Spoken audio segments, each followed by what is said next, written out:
This video is going to show you how to calculate percent yield. There are 3 steps in calculating percent yield.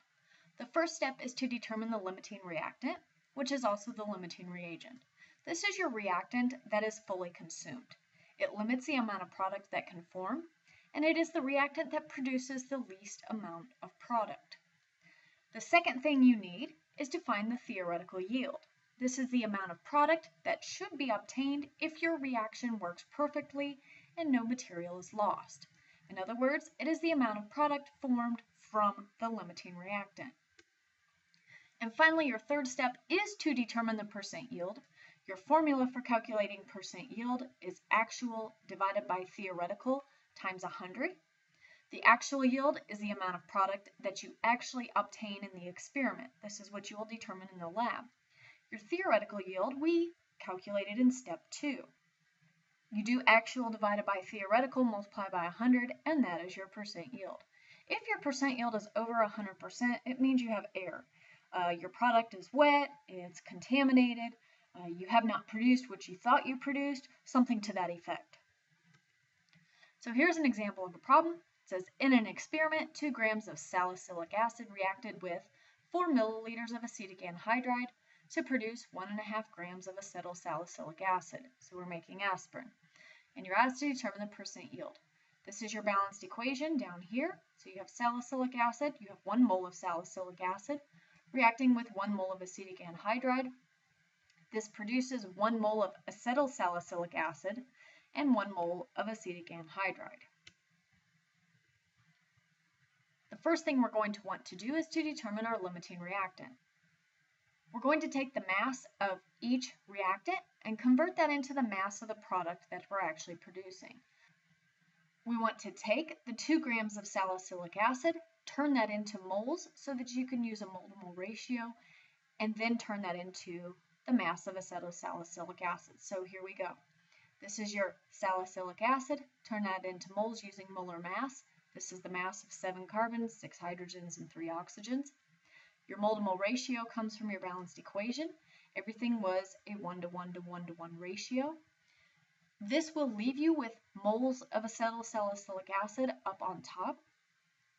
And now you can turn this into grams of acetylsalicylic acid using the molar mass of acetylsalicylic acid. So you add up 9 carbons, 8 hydrogens, and 4 oxygens. You get something on the order of 180.16. You plug this into your calculator and we're going to get 2.6 grams of C9H8O4. Now you're going to do the same thing again with the acetic anhydride, but in this case they told you that you had a volume of acetic anhydride.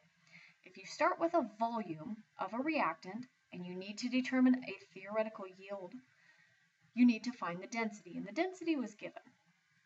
So what you can see, we have the volume of acetic anhydride. This is your density of acetic anhydride. You want to make sure that the milliliters cancel. You're left with grams of acetic anhydride, and the rest is just like what you did above. First thing you're going to do is turn your grams into moles. Turn grams into moles using molar mass. This is the mass of C4H6O3. Once you have moles, you use your mole-to-mole ratio. 1 mole of acetic anhydride goes on the bottom. 1 mole of acetylsalicylic acid goes on top.